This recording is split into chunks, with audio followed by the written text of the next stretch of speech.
প্রিয় ১৯তম শিক্ষক নিবন্ধন সহ সকল সরকারি চাকরি প্রার্থীগণ আসসালামু আলাইকুম। আজকে আমি শতকরার দ্বিতীয় অংশ নিয়ে আলোচনা করব। এখানে আমি বারবার আসা 5টি গুরুত্বপূর্ণ অঙ্ক নিয়ে আলোচনা করব। যে 5টি অঙ্ক খুবই গুরুত্বপূর্ণ, এই 5টি অঙ্ক খুব ভালো করে করবেন। যদি ভিডিওটি ভালো লেগে থাকে তাহলে মিজান ম্যাথ একাডেমি ফেসবুক পেজকে ফলো দেবেন এবং মিজান ম্যাথ একাডেমি ইউটিউব চ্যানেলকে সাবস্ক্রাইব করবেন। তাহলে ক্লাস শুরু করা যাক। নাম্বার 1, একটি সংখ্যার 12% নিলে 96 পাওয়া যায়, সংখ্যাটি কত? অঙ্কটি খুবই গুরুত্বপূর্ণ। আমি খুব শর্ট ট্রিক্সে সমাধান করব। দেখেন, 12% নিলে কত হয়? 96 পাওয়া যায়। অতএব 1% নিলে কত হয়? 96 ভাগ কত? 12। অতএব কি বলছে? সংখ্যাটি মানে 100% সমান কত হবে? 96 গুণ 100, নিচে কত? 12। 12 দিয়ে 96কে কাটলে হয় 8 বারাং 96। তাহলে 8 দিয়ে 100কে গুণ করলে কত হয়? 800। সুতরাং সংখ্যাটি হবে 800, অপশন ক কারেক্ট। নাম্বার 2, কোনো সংখ্যার 40%-এর সাথে 45 যোগ করলে যোগফল যদি ওই সংখ্যাটি হয় তাহলে সংখ্যাটি কত? এই অঙ্কটি অনেকবার নিবন্ধন, সরকারি অনেক চাকরি পরীক্ষায় এবং বিসিএসে বারবার এসেছে, তাই অঙ্কটি খুবই গুরুত্বপূর্ণ। দেখেন, আমি খুব শর্ট ট্রিক্সে সমাধান করব। কি বলেছে? 40%-এর সাথে 40%-এর সাথে 45 যোগ করলে যোগফল যদি ওই সংখ্যাটি হয়, সংখ্যাটি ধরলাম 100%। ওকে, তাহলে অঙ্কটি হয়ে যায়। তাহলে দেখেন, আমরা পার করে দেব 100% বিয়োগ 40%, বা 100 থেকে 40 বাদের কথা 60%। আমি একবারে এই জায়গায় পার করে নিয়ে এলাম। 60% সমান কত? 45, বা 1% সমান হলো 45/60, অর্থাৎ 100%, মানে মোট সংখ্যা, মোট কথা। তাহলে কত হবে? 45 গুণন 100, নিচে কত? 60। এখন 20 দিয়ে কাটবো। 5 বিশং 100, 3 বিশং 60। 3 দিয়ে 60 45 কাটলে কত হয়? 3 পূর্ণাং 45। তাহলে 5 পূর্ণাং কত হয়? 75। সুতরাং সংখ্যাটি হয় 75, অপশন ঘ কারেক্ট। নাম্বার 3, কোনো বৃত্তের ব্যাসার্ধ যদি 20% কমে তাহলে উক্ত বৃত্তের ক্ষেত্রফল কত পার্সেন্ট কমবে? দেখেন, কমা বাড়া যদি অঙ্ক থাকে তাহলে খুব শর্ট ট্রিক্সে অঙ্কটি সমাধান করা যায়। সূত্রটি হয় a plus B plus A B by হলো 100। এই সূত্রটি ফলালে কমা বাড়া অঙ্কটি করা যায়। তাহলে কোনো বৃত্তের ব্যাসার্ধ 20% কমে গেলে, মোট কথা দৈর্ঘ্য কমছে 20, প্রস্থ কমছে 20। তাহলে কি? -20 কমে যাওয়া মানে মাইনাস, প্রস্থ 20 প্লাস এর মান কত? -20, প্রস্থ কত? -20 বাই কত? 100। তাহলে কত হয়?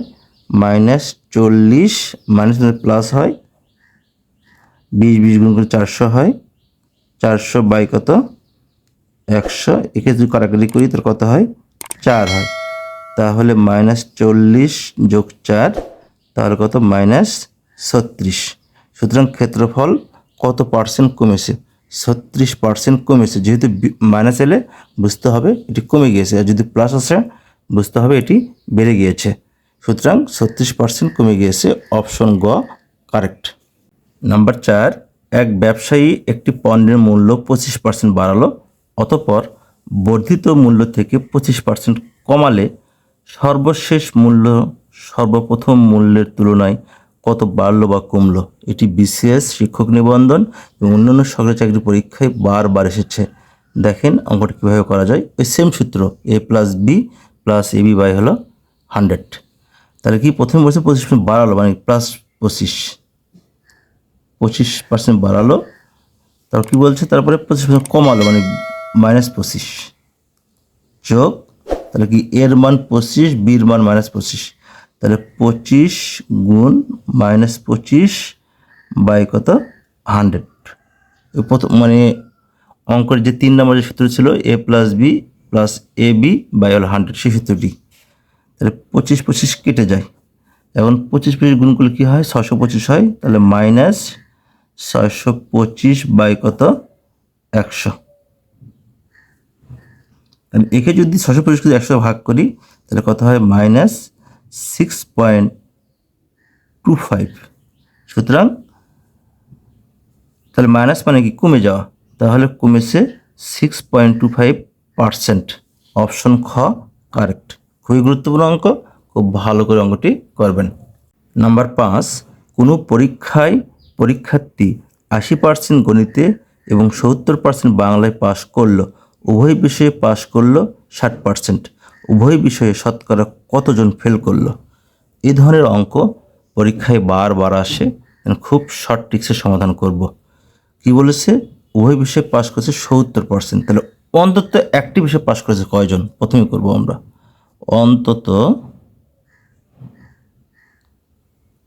অন্তত একটি বিষয়ে পাশ করেছে সমান প্রথম বিষয়ে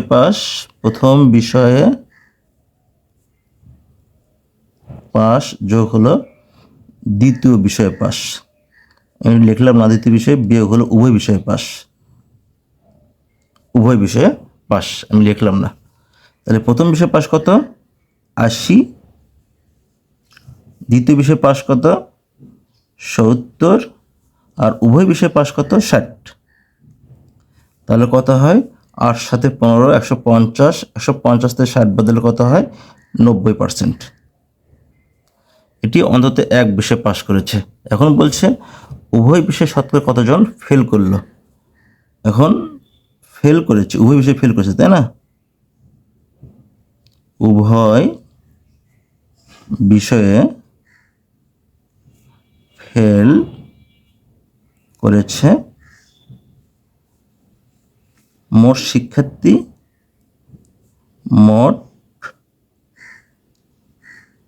শিক্ষার্থী বিয়োগ হলো অন্তত এক বিষয়ে পাস, অন্তত এক বিষয়ে পাস। তাহলে কি মোট শিক্ষার্থী কত, 100%, বিয়োগ হলো অন্তত এক বিষয়ে পাস কত, 90%, তাহলে কত হবে, 10%। সুতরাং উভয় বিষয়ে ফেল করেছে 10%, তাহলে অপশন ক কারেক্ট। খুবই গুরুত্বপূর্ণ অঙ্ক, খুব ভালো করে অঙ্কটি করবেন।